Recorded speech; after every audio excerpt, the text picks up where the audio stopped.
They say the land remembers. Long before the GPS, before the fast food chains and strip malls stretched their roots across every inch of the American landscape, there were roads that led to nowhere, towns that didn't exist on any map. Hollow Creek was one of them. Founded in 1873 and buried in silence by 1995, Hollow Creek was a place forgotten by time. Its history wasn't taught in schools. Its zip code was erased. The town was officially declared a casualty of a failed mining project swallowed by the forest and bureaucracy alike.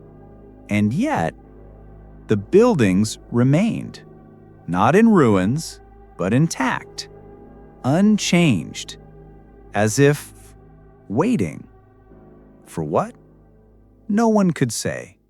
But once every few decades, someone stumbles upon it.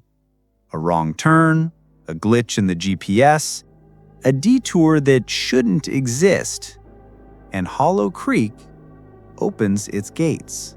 The Brody family wasn't looking for Hollow Creek. They were looking for a fresh start. After losing their youngest daughter in a car accident 2 years ago, the Brodys were barely holding together. Melissa, the mother, couldn't sleep more than 2 hours at a time.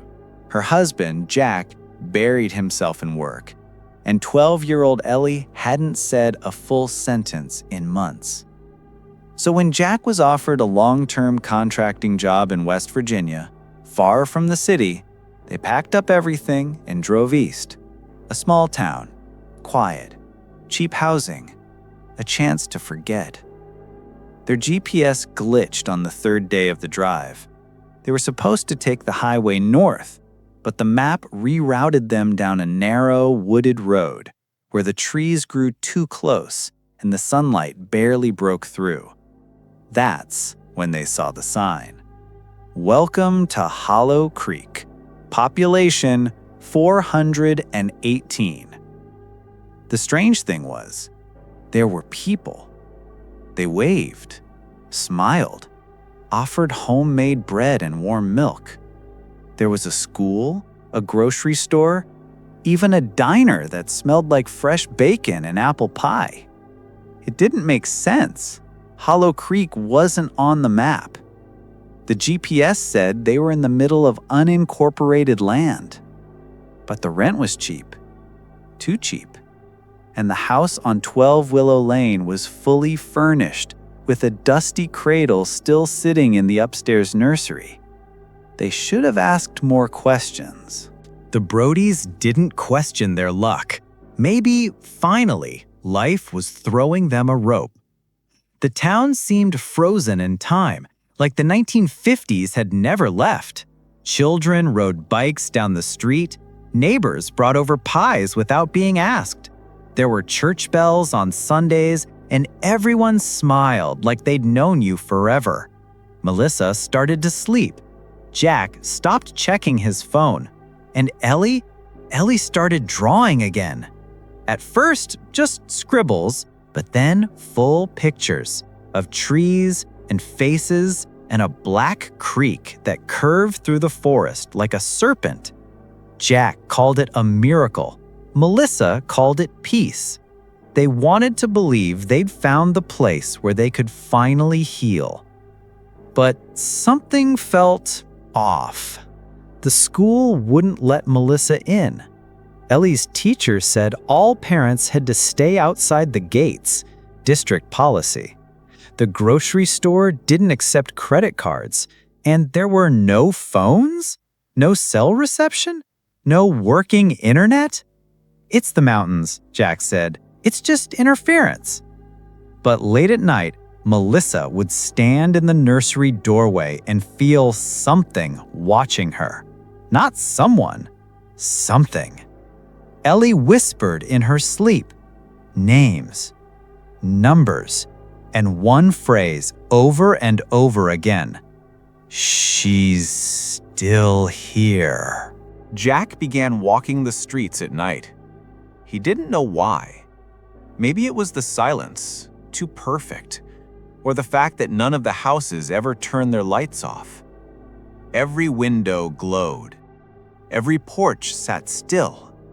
No one moved, and yet Jack felt like he was never alone. He saw things. A boy on a bicycle, looping the same block over and over. A woman watering plastic flowers, the hose bone dry. A man mowing a lawn that didn't grow. And every time he looked away, they stopped moving, just stood there, watching. In the daylight, Melissa found a church, or what she thought was a church. A white wooden building, no cross, just a rusted bell tower.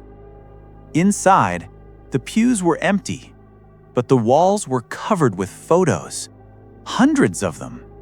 People, families, old and new, black and white, some yellowed, some taken yesterday, all smiling, all in front of the same "Welcome to Hollow Creek" sign. She stepped closer, and her heart stopped. There they were, the three of them, a photo of Melissa, Jack, and Ellie, standing together, arms around each other. Except they had never taken that photo. And Ellie, in the picture, was wearing a white dress Melissa had never bought. Eyes wide, staring straight ahead. No smile. Just a hand on her shoulder. A hand that didn't belong to anyone else in the photo. That night, Ellie wouldn't eat. She said the trees didn't like when people looked too hard. Said the creek talks at night if you listen. Jack tried to calm her down, but Ellie screamed. "The bell keeps them asleep. If it stops, they wake up." Melissa asked, "Who wakes up?" Ellie whispered one word. "Everyone." They tried to leave, packed the car before sunrise. Didn't say goodbye to anyone, just grabbed Ellie, slammed the doors, and drove. But the road curved and curved and curved until Jack slammed the brakes hard. They were back in town, back at the same gas station. The old man was waiting outside, still chewing, still smiling. He raised a hand, as if to wave. But it wasn't a wave. He was pointing toward the woods. That night, Ellie disappeared. She was gone from her bed, window open. The breeze was warm, but the night hummed, like something under the skin of the town was waking up. Melissa and Jack ran through the streets, screaming her name. But no one came outside. No one helped. Every light in Hollow Creek was off for the first time. The town had gone dark. Only one place still glowed, the church. They ran. Inside, the photos were gone, all of them, except one. A new photo, still wet, fresh. It was Ellie, standing at the edge of the creek, in that white dress. Behind her, a crowd, dozens, hundreds of people. No faces, just shadows. In the woods, they heard the bell. Just once, a low, cracking gong that echoed through the trees. And then, silence. Melissa dropped to her knees. The air felt thick, like it was filled with breath that wasn't hers. Jack turned toward the sound of footsteps. Dozens. No, hundreds. Marching. Slowly, in unison. The people of Hollow Creek. But not alive. Not anymore. Eyes hollow, skin pale, clothes like they'd been buried and unearthed. And they were all smiling. They didn't run. There was nowhere left to go.